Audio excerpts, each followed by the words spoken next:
Hello, everyone. We are making good progress on day 3 of WFS Live. So we've had some really wide-spanning topics so far. We've talked legal, we've talked smart stadiums, we've talked innovation, we've talked trends in startups, and now we're going to go on to, an area which impacts a lot of people in the football industry. That's partnerships and sponsorships, whichever side of the table you are, I suppose. And again, just a quick note, because some of these companies are in our expo area on this WFS platform, so make sure you do go and check them out. But so partnerships and sponsorships, they're another area of the football industry which is seeing a shift over the last few months. With the hiatus, with no fans in stadiums, of course, brands are looking for that ROI. How do they activate? It's not always clear. There's been a digital rush to fill the void. We've seen creative approaches, lots of lateral thinking to try and get that best ROI for brands in these complicated COVID times. And that's good to see. Fan engagement has been the buzz phrase, hasn't it? Many organizations have upped their game, which is great to see. They've pivoted, they've innovated in their strategies, they've been tactical with their campaigns, and they've needed to be. But what exactly have the impacts of coronavirus been on partnerships? How will future deals be done? Are there any sectors of industry that have been so heavily impacted by COVID-19 that they're kind of struck out right now because they simply don't have the wherewithal in their budget to afford it? Are any new sectors coming in, sensing the opportunity for a shrewd partnership agreement? Is purpose a new direction, perhaps, that might open up some new avenues to pursue? Let's find out then in this next session entitled A Change in Directions in Partnerships, New Norms for Football Sponsorships. A warm welcome to our panel, and they are as follows. A director, a professor of Eurasian sports at Lyon University, Simon Chadwick, a CEO and founder of Socios, Alexandre Dreyfus, chief commercial officer at Concacaf, Heidi Pellerano, vice president sports marketing at WellsFargo, Sara Toussaint, and to guide the discussion for us, founder of the sponsorship space, Avish Sood. Avish, great to have you with us. Take it away, please. David, thank you so much. So I know we're tight on time, but we've got such an informative group of people here in front of us. So I want to dive right into it. Firstly, thank you for being here. I know virtually we're calling in from all around the world, but I would love to, Sara, start with you. Just do a quick intro on yourself, and then I'll go to the rest of the panel. Just tell us very briefly, describe the brand you're working for and what your role is. Sure. Hi. Bonjour. Hola. Good morning. Over here from the United States, Sara Toussaint at WellsFargo, which is a U.S. domestic bank, and I oversee all of our football or soccer sponsorships, which include Major League Soccer, the Mexican national team, or la Selección Mexicana, and a couple of Major League Soccer clubs. Before joining WellsFargo years ago, I was actually working at Major League Soccer, so I both on the side and the brand side. Wonderful. Alex, how about yourself? Hi, I'm Alex Dreyfus. I'm the CEO of Socios.com. We are a fan engagement / fan monetization platform, and we work actually on both sides. First, as a sponsor of some of the teams like Paris Saint-Germain, Juventus, Barcelona, and others, but also we help, or rather support, clubs to activate and try to monetize these sponsorship and these partnerships. So, and we work with 15, 17 clubs everywhere in the world. Good to have you here, Alex. Simon? Hi, I'm Simon Chadwick. I'm Professor of Eurasian Sport at Lyon Business School based in Paris and Shanghai. I don't work for a brand. I'm a voyeur. I sit and watch. So I research, write about and consult in the area of marketing and brands and sponsorship. My PhD was on sponsorship, particularly in a football context. And so my number one sport, I guess, is football. And so, as I say, I sit on the bench watching the first team players perform and then report on it later. Great. And then Heidi. Good morning, good afternoon, everybody. First of all, thank you for the opportunity to be with all of you today. I've heard it's great to see this panel and the great discussions taking place. As introduced, Heidi Pellerano, I'm the Chief Commercial Officer at Concacaf. In terms of what my responsibilities are, I try to keep it very simple. I have responsibility for all revenue-generating functions within Concacaf. So that means everything from sponsorships to media rights to ticketing to licensing to betting to data and content. So that is my role. Prior to that, I spent over 15 years on the agency side, and I think that's why I was chosen for this role, because I come from the buy side, so I wanted to bring that experience to the sales side. Amazing. And I'm going to dive right into it because I do feel, as everyone can see here, we've got a very esteemed group of panelists that have experience in all different facets of the world of sponsorship. So, David talked about this previously about the changing landscape of fan engagement. COVID-19 has impacted no matter where you are in the world. Whether you're working for a sports property, it's impacted your team ticketing revenues. And it's actually forced a lot of these properties to think outside of the, let's say, 0.01% of people that are fans in the stadium. And it's casting a wider net. So when we think about fan engagement, I'd love to know from each one of you, what does that future of fan engagement look like as we head out of the pandemic?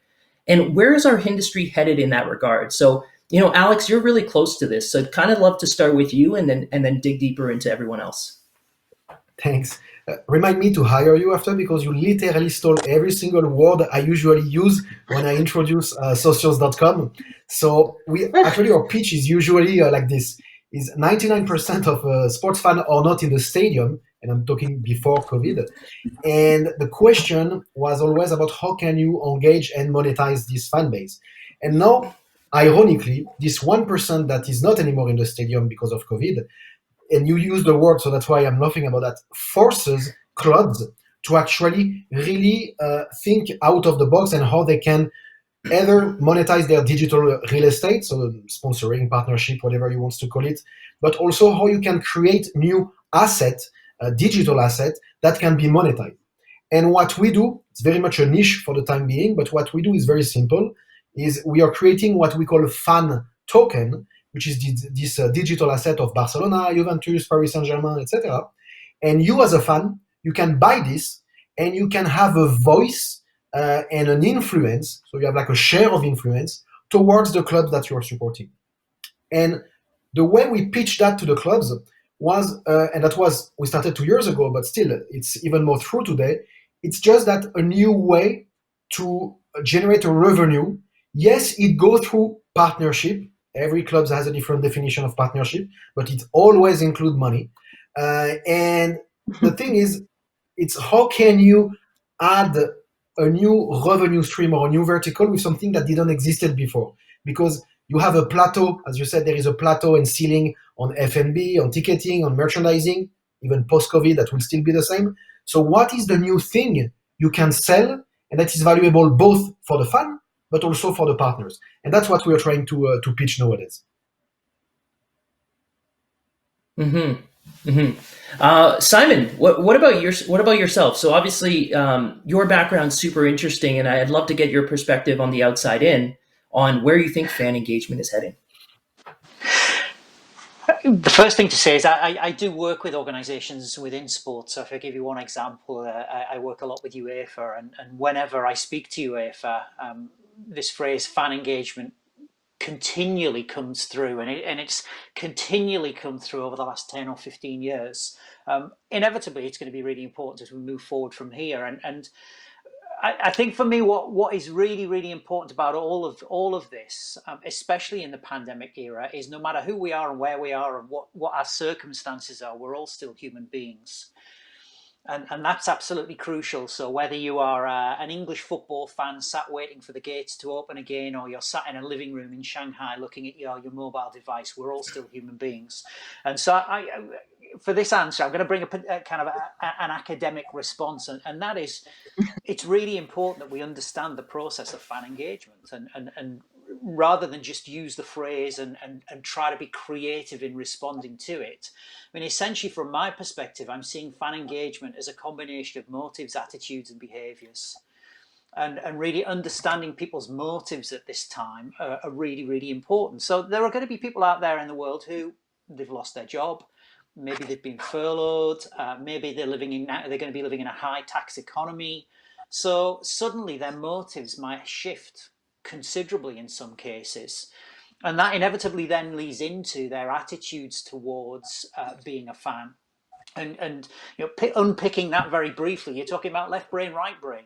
And your left brain is telling you, well, you need to look after the family pennies. You need to make sure that you're not spending too much money. But then your right brain is telling you, let's go to the game. Or let's buy a replica shirt. And then understanding that journey from motives to attitudes and then behaviours, I think, is a really important one. And obviously we're seeing all manner of different behaviours, ranging from buying tickets to a game through to accessing mobile services. Taking part in virtual races, that was one of the things that caught my attention, for example, with Formula One and Formula E during the pandemic. But as I say, I'm going to draw it right back to, at this time, we're still human beings. It's still about motives, attitudes, behaviours. Yeah, and I love that. I think, Sara, that's going to lead me to you next, because I think, as a brand, we're all, like, from my standpoint as well, we're always looking at the consumer psychology behind how someone behaves. So, listening to Simon's answer, how would you talk about fan engagement in that regard as well? Right, I'm taking notes from the professor here. When I think about, It's okay. I'm not going to charge a fee for this. It's okay. or grade me, please do not grade me. Even worse, grade you. As it is worse, as a sports fan, right? I feel like I've been maybe inundated a little bit. In some ways, it went from no sports to a lot of sports at once, and how do you juggle all of it? And right now, I think the attitudes I'm thinking about is, as a fan, like, how do I feel valued, and are these properties and teams and players, how are they connecting with me? And that's at the forefront. I think as a brand, what I'm trying to do is make that customer feel valued. And I think what's cool about Alexandre's work at Socios, I mean, that's real engagement, and people are putting money behind it. I don't think you can get more engaged really than that there. And but from all these other things, there's so much digital content that's out there. It's like, how do we reach the fans so they feel a little bit more connected on a one-to-one sentiment? But that's really hard to do. And how do you scale that? I don't quite have the answers to that yet. There's some ways to do it, like either fantasy or the virtual races that Simon was talking about. But from an attitude standpoint, I'm thinking, how do I feel valued as a fan? Or are these teams just throwing content at me just to kind of keep me pacified until the live sports are there? I don't know if that really answered the question, but I think, again, do I feel respected as a fan? And am I being valued? And are these teams trying to find ways to connect with me when everybody else is doing the same thing? And as a brand, like, how do we help, those teams kind of stand out that way? That's the answer I'm trying to solve still today. Yeah, and there's certainly no perfect science for it. I do want to come back to that, but I do want to hear Heidi's perspective as well. So Heidi, can you share with us the future of fan engagement in your perspective? Yeah, no, thank you for that, Avish. I mean, we spend a significant amount of time discussing that at Concacaf, because at the end of the day, what we have to always realize when I came in is we have 41 countries that make up Concacaf. It's impossible for us to have competitions, events every year in all 41 countries, right?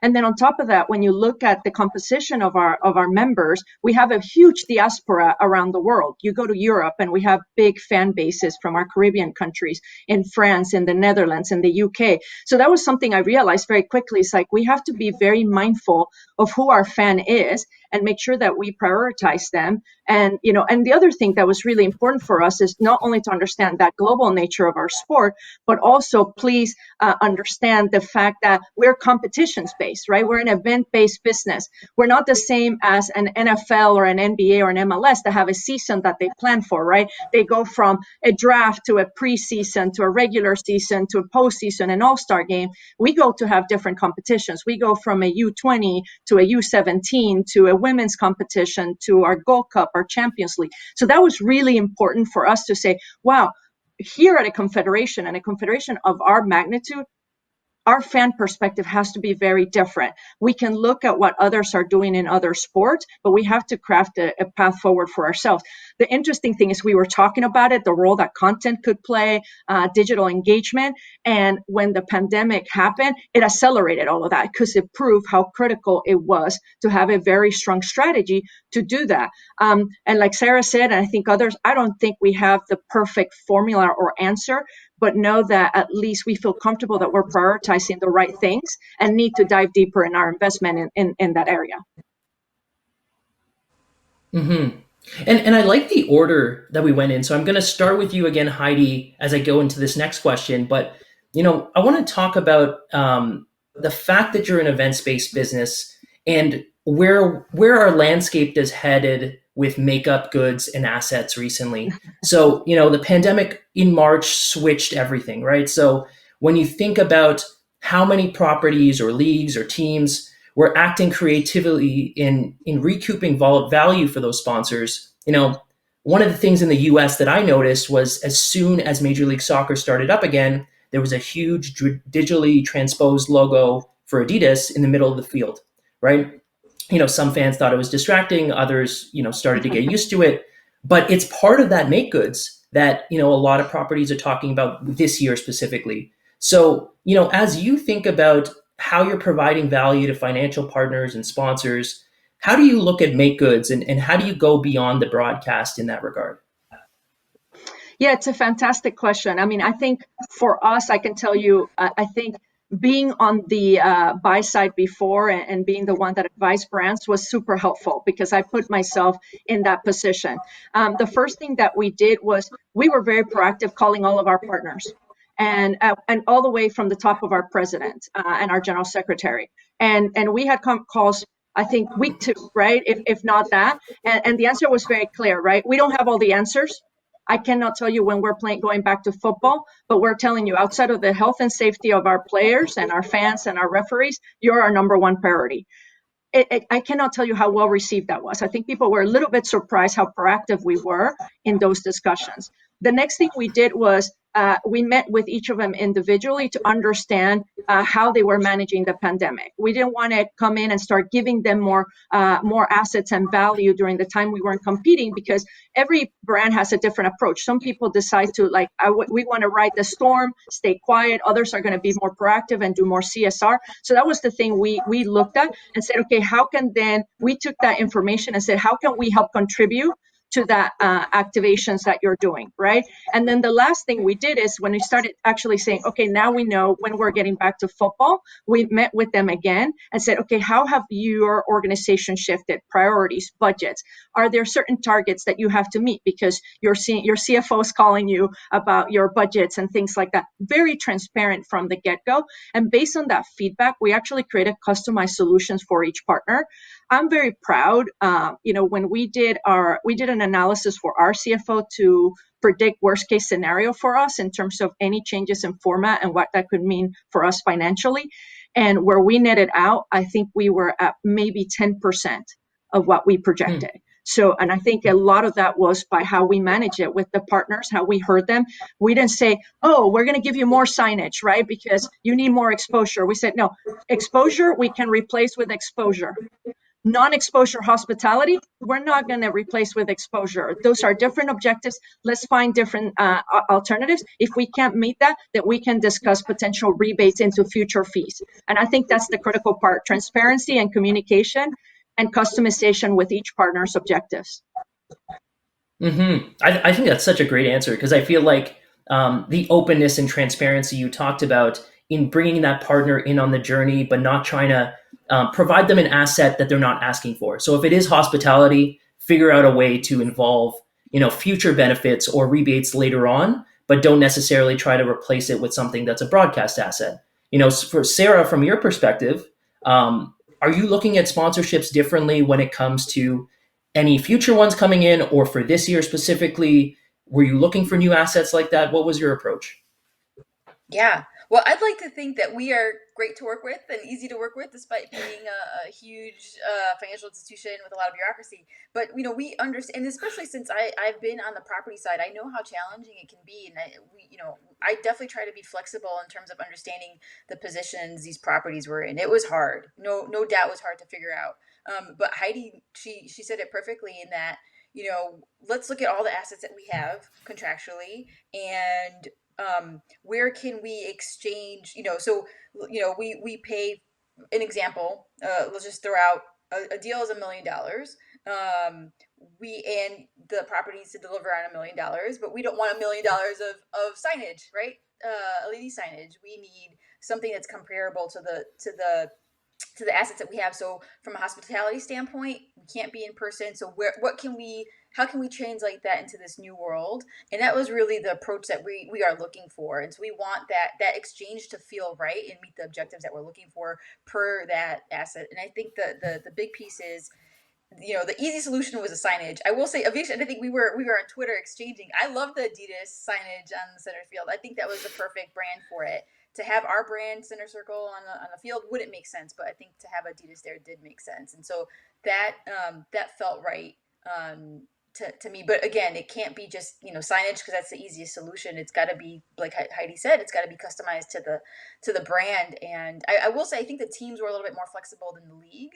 And managing that, which was a surprise a little bit, in that I thought, well, maybe the you got your league partners, and for Major League Soccer, you had just MLS's back tournament, you have your league partners, but then how do you accommodate all the team partners who also had their own local deals and signage and whatnot? And so I think it was interesting the teams wound up being more flexible, I think, than the league, or creative. How about that? Maybe not flexible, but more creative.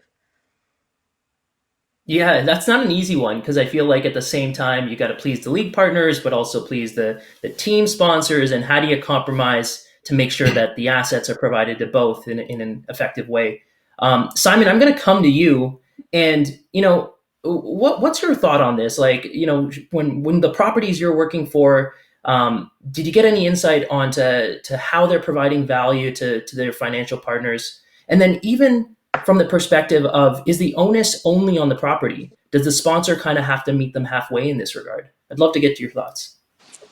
Yeah, over the summer months, I worked with several organisations, and I think at that point it's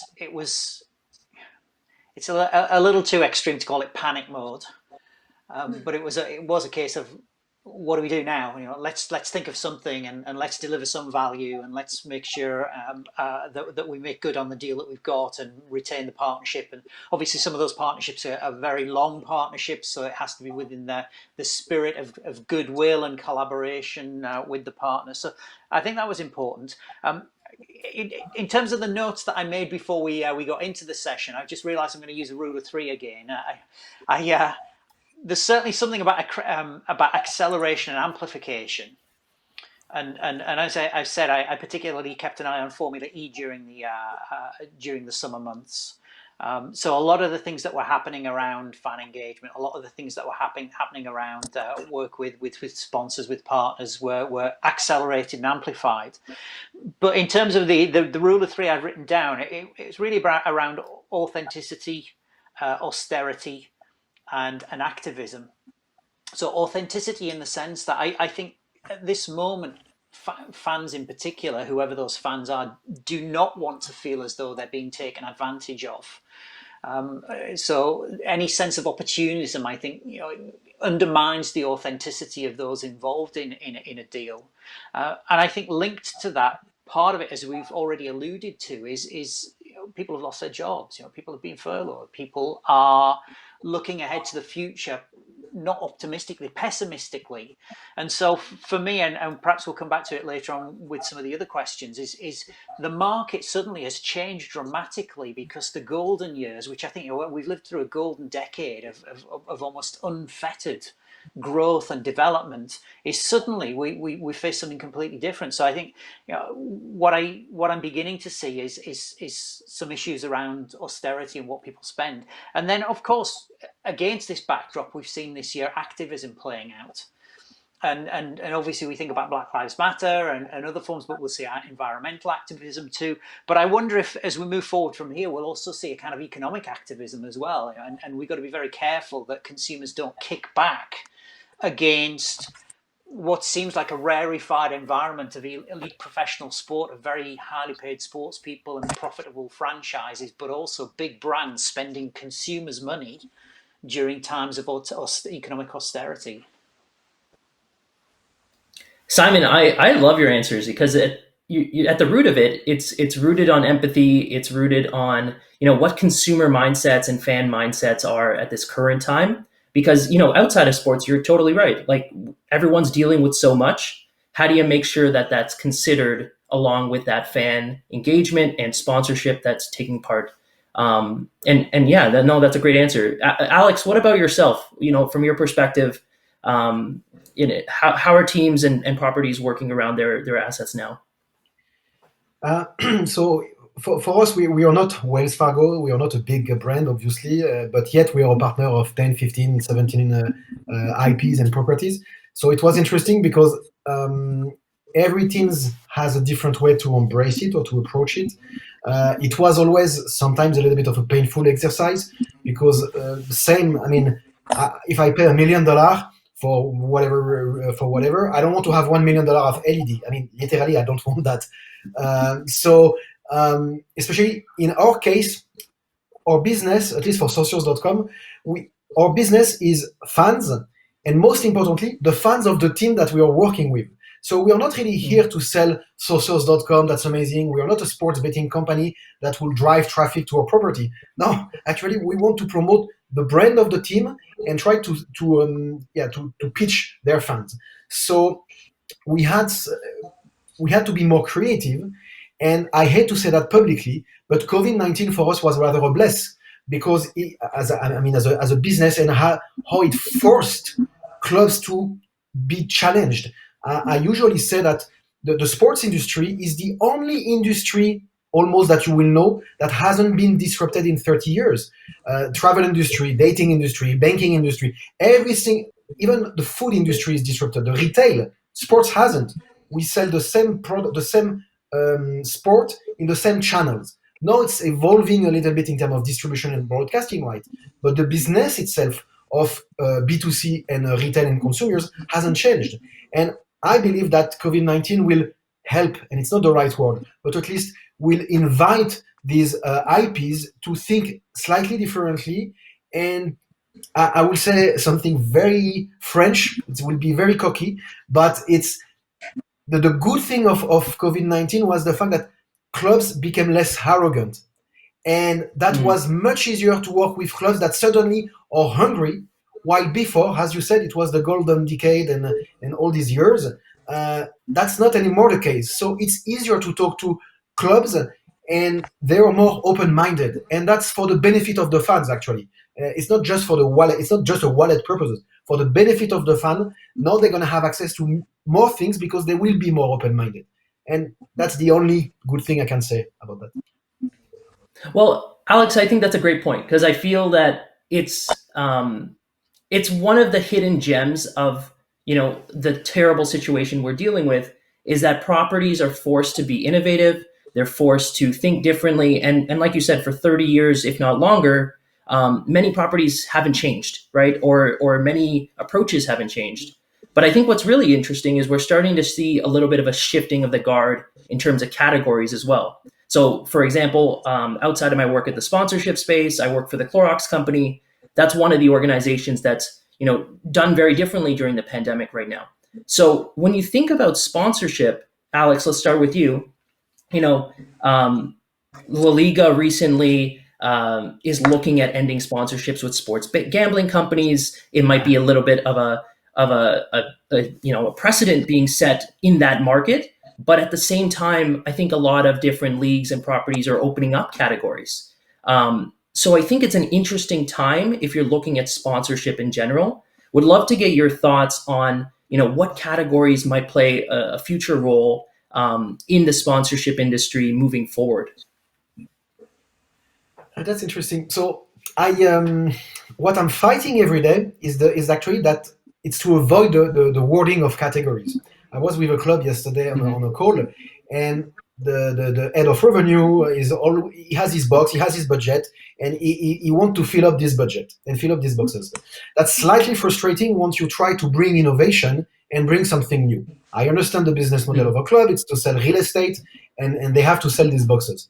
In our case, not even our case, but I think, and I hope, clubs will be more and more open-minded in their ability to create new cases that are not just about, hey, let's take a flat fee for this category, but rather that we're going to embrace this feature. It may fail, by the way, but at least we're going to try, and we're going to be exposed potentially to its success.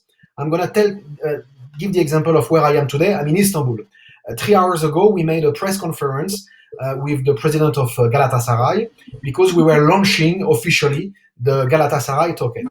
And he's been very clear publicly, this is a revenue share based. Sure, there was a flat fee, we give a little bit of minimum guarantee, great. But the reality is the more he promotes, the more he sells, the more he is generating revenue.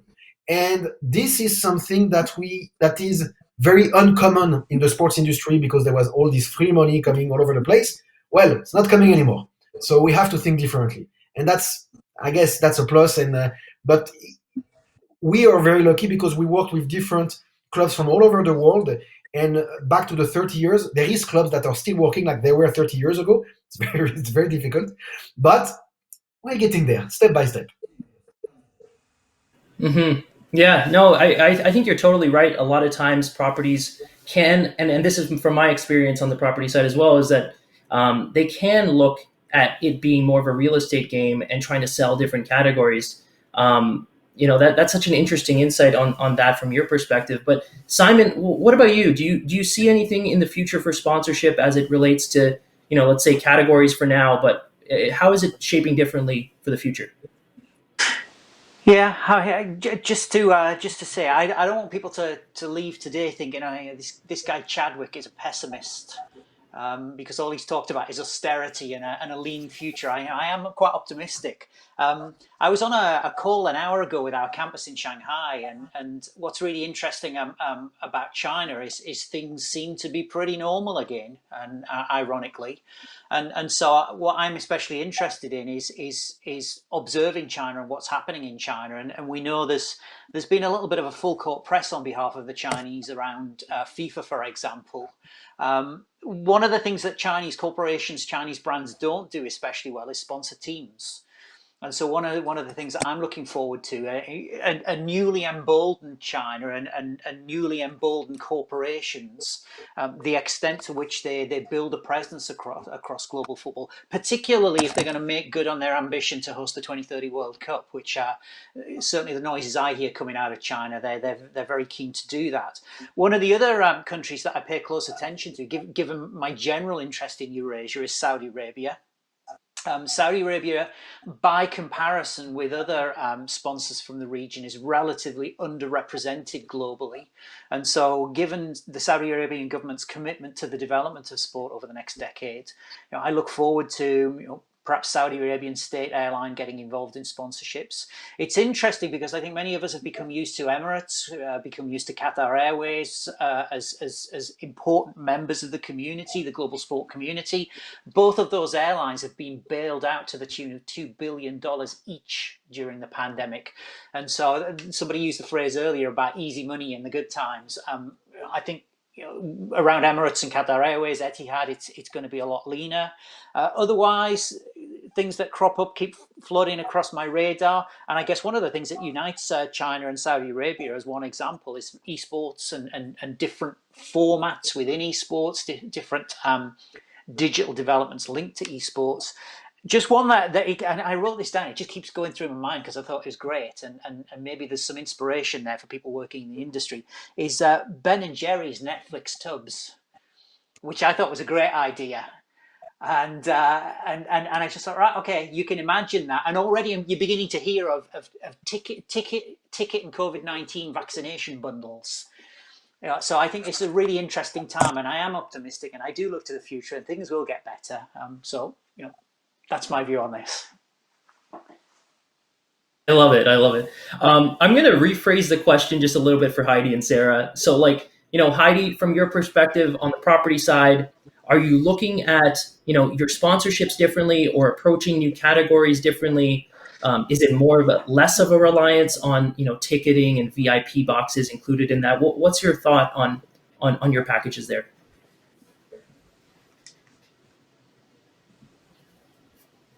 She's on mute. You might be on mute, Heidi. Sorry. I keep having some technical issues. My apologies. But so I think when we first started, the first thing we started to look at was that, right? I think you started to project into the future and try to see what did that mean for us. So, what I saw is that a lot of people were very pessimistic about what the future was going to look like in terms of the reduction in spend, et cetera. But I am a optimistic person. I am always up for the battle. And what I quickly told my team is like, that's not the case. I remember there's a CMO study that looks at their perspective on the economy and business. And that's the first thing I reviewed, right? Because I started to see which industries were projecting to compress, which industries were looking to grow as a result of the pandemic. And I said, what we need is a shift in focus, right? We need to be sensitive, right? And we need a shift in focus. But also that doesn't mean we abandon certain categories, because maybe we're part of the solution to their kind of coming back into business, right? So that's something that we quickly did. When you're talking to a hotel or an airline, we didn't want to say, hey, we're not insensitive, we're not seeing what's going on in the world, but we want to approach you because we think we can be part of your comeback story, right? And that's the first thing we did. The second thing we started to do was what you just talked about. What is it that has changed both from a brand expectation perspective, but also a fan expectation, right? I think there's all the time surveys about, fans' willingness to go back into the stadium, right?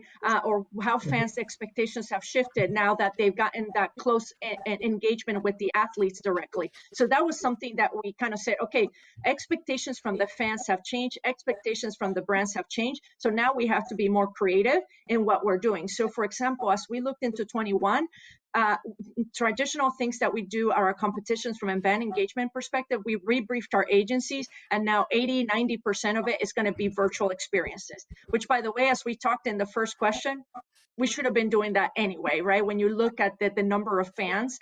And then we started to look at strategic partnerships a little bit different to see, hey, maybe it's a different type of relationship that we're setting up. Maybe there is an opportunity for us to collaborate and help each other through this, right?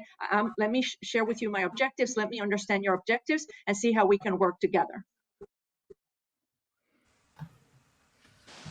Yeah, and Sara, from your perspective, how has it been different? Are you looking at certain assets differently now when you evaluate sponsorship? What's that approach like?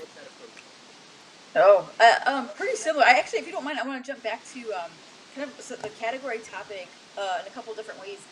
One, from what Alexandre was saying was, a lot of properties haven't really changed, right? And they keep looking at the financial services category. And what aggravates me is how they properties want to slice and dice the category. So financial services, we're a bank. We offer debit cards, credit cards, wire transfers, but they now want to slice, right, and charge and find all these other brands to kind of fit these different categories. And it's annoying. I don't like it. And it's, to me, not very creative. What I think is creative or interesting is technology coming out. So I think it was very timely, but the San Jose earthquakes, I'm very U.S. centric. We're a U.S. bank. We don't do work outside the United States, but the San Jose earthquakes signed Intermedia as their jersey sponsor, and the pandemic hit, and everything they offer is telecommunications, and it's addressing. So their business certainly went up for sure. And I thought technology is a key category, and there's so many different ways that technology addresses customers' needs, from anything from delivering food to voicemail. What I also think is interesting is Amazon and Google coming out to play in sponsorships. Google just formed a new department this past year, and Amazon with their climate change arena, right? So from a messaging standpoint, does messaging become a new category? Like Simon said about the the activism. Now I don't know if you want to have a corporate lens on activism, but that could potentially be a category. Now, in terms of assets, I think Heidi, she pretty much said it, so I don't want to repeat a lot of there, but a lot of virtual experiences. How do we create fan engagement? How do we do, we're doing, it's again, not totally scalable. We're trying to do a lot more one-on-one surprise and delight on social media, where we're offering fans gifts or engaging or opportunity to meet players online.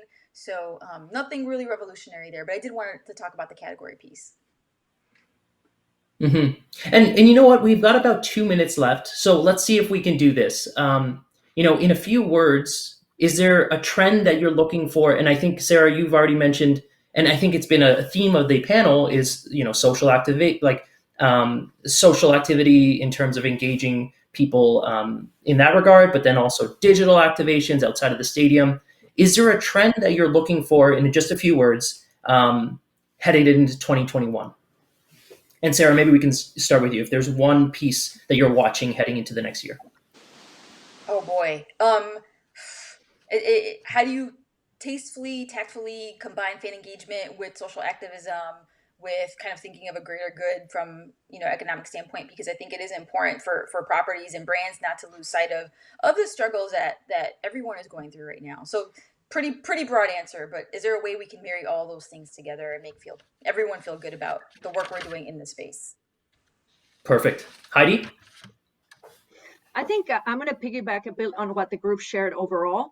I hope we don't go back. I hope we see and take hold of this creativity, this innovation, this concept of partnership, a little bit different, and this concept of being that empathy we talked about and putting the fan first. That's what I'm going to keep an eye on. I hope this is not measures that we put in place to survive 2020. I hope that people can see the bigger picture and stick to it and really prioritize these things moving forward. I think everyone on the panel will agree with you on that. Simon, how about yourself? I'll go with empathy again, but also meaning and relevance. One I'd like to add in because I think it's really important, is escapism. Because sport is still escapism for a lot of people, and we shouldn't neglect that. We shouldn't ignore it. Totally. And Alex, close us off here. What are you looking for headed into 2021? I guess I will, because it was about sponsoring and partnership. I will hope that technology will bridge a little bit more the link between fan and the sponsors, and that the clubs will actually use technology to really activate more than, and I hate the word activation, but activate more through the technology on more locally. So a fan of a team in Vietnam can feel the brand and the team that he's supporting, even though he's far away from the team that he's supporting. Love it. Well, thank you everyone for having us here today. Thank you to our panelists, and this was a great conversation. Excited to watch the work that you do headed into the next year. Thank you. Thank you. Thank you so much, Avish. Listen, one of the best panels we've had. I'm going to put it right out there. I'm putting my neck on the line. I'm saying that's one of the best ones we've had so far in this WFS Live. What a brilliant combination of guests, by the way. Will you come back and do it again, will you? Because it was brilliant. It was really, really good. I love the sort of kind of watchful but optimistic vibe that you had throughout. Simon, I'm loving your 3-word mantras and a couple of double headers as well. Starting off with your importance of trying to understand fan engagement through motive attitudes and behaviors. We had a little bit later on talking about authenticity, austerity and activism, but I also noticed acceleration and amplification, empathy and escapism. He loves a bit of alliteration, does our Simon Chadwick. Absolutely no doubt about that.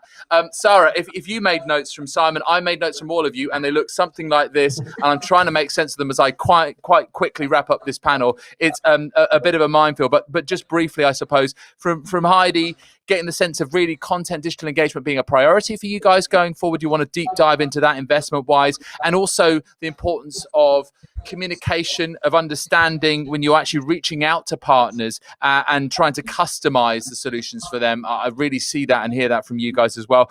From Sara about understanding both sides of the negotiating table, I guess, and being creative to find those solutions and matching like for like, not messing up the picture, I guess. And also, I absolutely agree on the key categories going forward. Amazon and Google definitely worth watching out for. Amazon were in for the naming rights of Tottenham Hotspur Stadium here in the UK. Ended up going for Seattle and the Climate Pledge Arena instead. And yeah, messaging, activism, could that be its own economy? We've heard of lots of different types of economy here, from the attention economy to the experience economy.